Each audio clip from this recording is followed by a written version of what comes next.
Welcome to Leapfrog Geo 5.1. In this video, we will give you a quick tour of the latest release features. Leapfrog Geo 5.1 builds upon the integration and functionality improvements we've seen in the past few releases. Continued enhancements in performance, software interoperability, and overall usability are the focus of this release. The features and functionality mentioned in this video are covered in more detail in the Leapfrog Geo online training content and in the help. Let's take a look now at the new features in Leapfrog Geo 5.1. We are committed to enhancing your user experience and expanding your modeling possibilities with every new release. Points in Leapfrog Geo 5.1 have been upgraded to import significantly faster, take up less disk space, all while providing powerful new query filtering and calculated columns.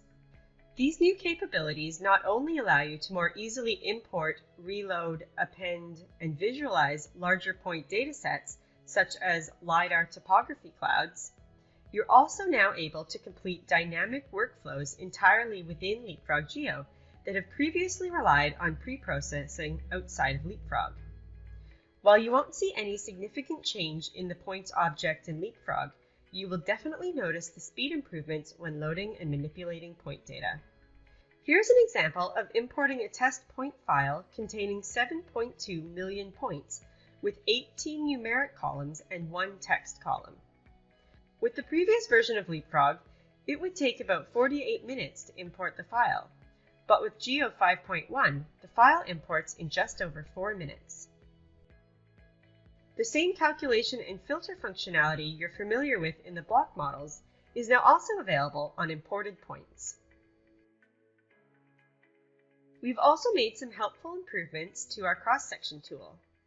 Downhill depth markers can now be displayed on your cross-section layouts to help you communicate the depth of key targets and other important downhole features.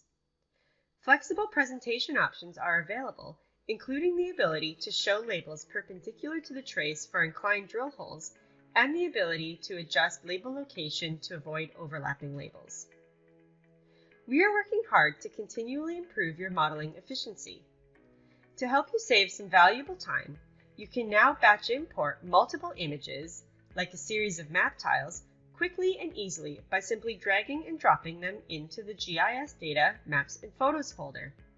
Similarly, for cross-section images, you can simply drag and drop the images into the cross-sections and contours folder.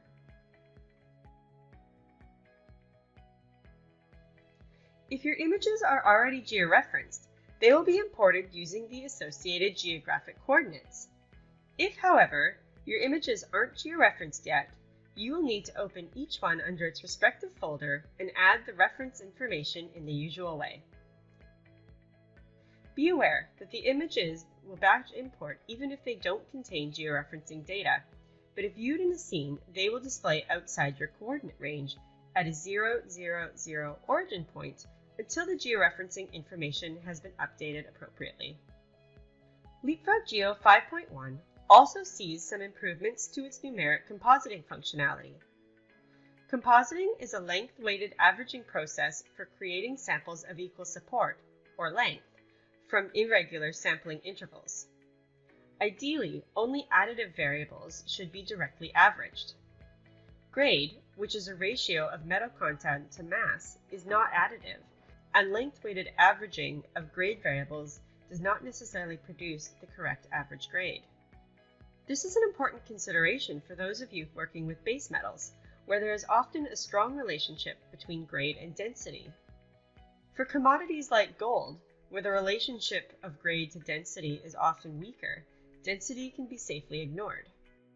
This release sees the addition of weighting to compositing. A drop-down has been added to allow you to select a column, for example density values, which are then used as an additional weighting item in the composite grade calculation. The column containing density values must be fully informed.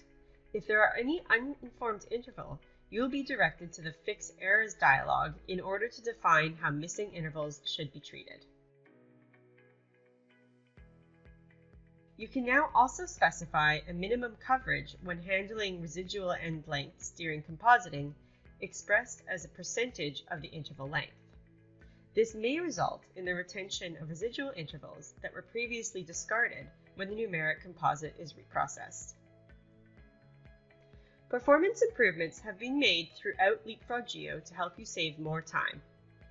These improvements reduce the processing time for numeric interpolants and mesh interpolants, as well as reducing the processing time for evaluating models onto serial sections, making you more productive than ever when maintaining geological or numeric models with dynamically linked cross-sections. Also, provided you have sufficient hardware, you are now able to utilize additional processing cores. It's important to note, however, that you shouldn't enable more cores than your hardware supports, as this will actually slow down processing. As we recognize the importance of seamless software interoperability, we continue to develop new integration functionality. Leapfrog Geo 5.1 introduces a couple new ways for integrating newly supported data types and formats into a project. Geophysicists working in Oasis Montage can now publish their geophysical grids directly to the central data room. These grids can then be loaded directly into your Geo project from the central data room to enable smooth data transfers among project collaborators.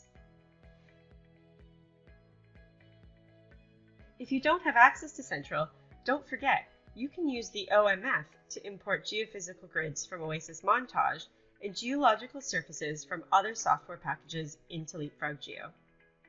In addition to improved integration with geophysical data, Geo 5.1 also offers improvements to the visualization of geochemical data through our Leapfrog IOGAS Live link. In 2019, IOGAS introduced new shapes into their attribute manager, and these shapes are now also available in Leapfrog Geo 5.1. Geo 5.1 introduces a new folder into the project tree, a Designs folder.